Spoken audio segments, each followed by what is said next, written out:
आज की खबर में आप सभी का स्वागत है। तो चलिए बढ़ते हैं देश दुनिया की बड़ी खबरों की ओर। दिल्ली की जहरीली हवा से क्रिकेट पर असर, बीसीसीआई ने बदला इस टूर्नामेंट का वेन्यू। दिल्ली में प्रदूषण का स्तर खतरनाक रूप से बढ़ चुका है और हवा में घना स्मॉग छाया हुआ है। हालात ऐसे हैं कि लोगों को सांस लेने में गंभीर दिक्कतें पेश आ रही है। बीसीसीआई ने अपने एक घरेलू टूर्नामेंट के मैचों को दिल्ली से शिफ्ट करने का निर्णय लिया है। बिहार में नीतीश कुमार के नेतृत्व वाली एनडीए सरकार में मुख्यमंत्री समेत 27 सदस्य कैबिनेट में शामिल किए जा चुके हैं। हालांकि अब भी मंत्रिपरिषद में 9 सदस्यों की जगह खाली है, जिन्हें कैबिनेट विस्तार करने के बाद में भरा जाएगा। पश्चिम बंगाल में जोरदार भूकंप, कोलकाता में कांपी धरती, जानिए तीव्रता कितनी थी। बांग्लादेश के धोरासाल में 5.7 तीव्रता का भूकंप आया। उस भूकंप का असर पश्चिम बंगाल, कोलकाता और नॉर्थ ईस्ट तक दिखा। फिलहाल कोई नुकसान नहीं हुआ है। इससे पहले पाकिस्तान में भी आज यानी शुक्रवार सुबह भूकंप आया था। जाँच का फोकस अब इंडियन मुजाहिदीन के भगोड़े आतंक मिर्जा सादाब बेग और उससे जुड़े नेटवर्क पर आ गया है। बेग अल फलाह यूनिवर्सिटी का पूर्व छात्र है और धमाके में उसी विश्वविद्यालय से जुड़े कई नाम उभरने के बाद एजेंसियां इस कड़ी को गंभीरता से खंगाल रही है। दिल्ली ब्लास्ट में नया मोड़ है। I-20 कार का इंतजाम करने वाले 4 डॉक्टर अरेस्ट, जाने क्यों कहा जा रहा है इन्हें मास्टरमाइंड। दिल्ली धमाके में NIA ने 4 डॉक्टरों को श्रीनगर से गिरफ्तार किया है। यही लोग थे जिन्होंने I-20 कार का इंतजाम किया है।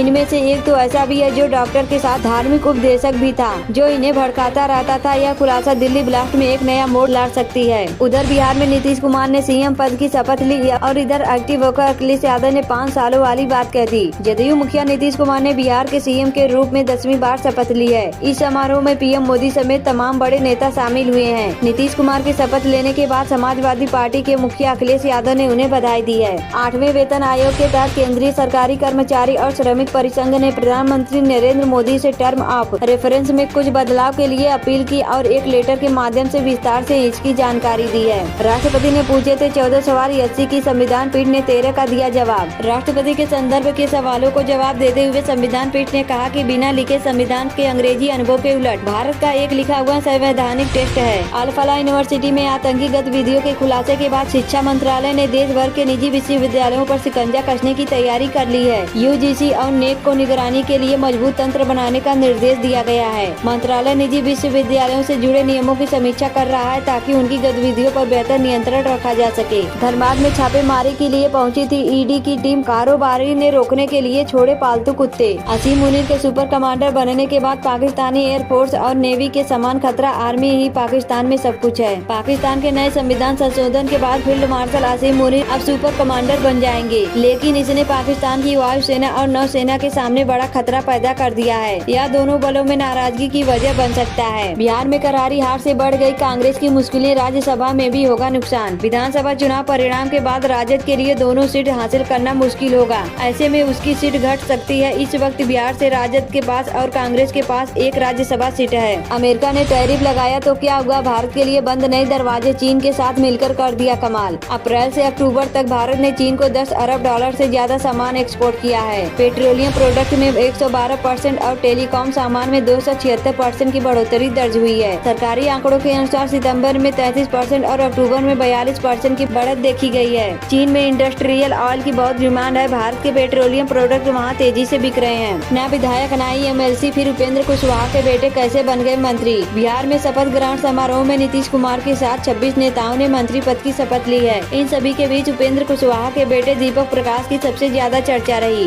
कर्नाटक में सीएम पद को लेकर फिर बवाल। डीके खेमे के विधायकों ने दिल्ली में डाला डेरा, सिद्धारमैया को हटाएगी कांग्रेस। पाकिस्तान के बाद अब बांग्लादेश में आया भूकंप, भारत के कुछ हिस्सों में भी झटके। मोदी की चेतावनी, ट्रंप बनाते हैं मजाक, यूएन का विस्तार तो करना ही होगा, समझिए IBSA क्या है, क्यों है जरूरी। पीएम मोदी कुछ देर में साउथ अफ्रीका रवाना हो रहे हैं। 2 दिवसीय यात्रा में वह जोहान्सबर्ग में G20 सम्मेलन और IBSA बैठक में हिस्सा लेंगे। IBSA Bharat, Brazil, south Africa को UNSC में अस्थायी सदस्यता दिलाने की वकालत करता है। चलिए जानते हैं यह क्यों अहम है। राम मंदिर पर लहराएगा अहमदाबाद का केसरिया ध्वज, पीएम मोदी फहराएंगे सूर्य ओम अंकित पताका, जाने खासियत क्या है। प्रधानमंत्री नरेंद्र मोदी अयोध्या श्री राम जन्मभूमि मंदिर में 25 नवंबर को ध्वजारोहण करेंगे। समारोह की तैयारियां जोरों पर है। पीएम मोदी जिस ध्वज को फहराएंगे उसे अहमदाबाद में तैयार किया गया है। दिल्ली में मंगलवार को एक प्राइवेट स्कूल के 16 साल के छात्र ने राजेंद्र प्लेस मेट्रो स्टेशन पर ट्रेन के सामने कूदकर आत्महत्या कर ली थी। सुसाइड नोट में छात्र ने टीचरों की तरफ से परेशान करने की बात लिखी है। इसके साथ ही लड़के ने अपने परिवार से माफी भी मांगी है। उत्तर प्रदेश में बिजली के बिल और बिजली से जुड़ी अन्य परेशानियों के समाधान को लेकर यूपी पावर कारपोरेशन ने तैयारी शुरू कर दी है। इसके तहत दिसंबर महीने से बिजली विभाग द्वारा बिल राहत योजना की शुरुआत की जा रही है। फरीदाबाद के धौंस स्थित अल फलाह यूनिवर्सिटी से पकड़ाए व्हाइट कॉलर टेरर मॉड्यूल को पकड़ने में अगर सुरक्षा एजेंसियों को कुछ और समय लगता है तो यह नेटवर्क कई गुना बढ़ सकता था।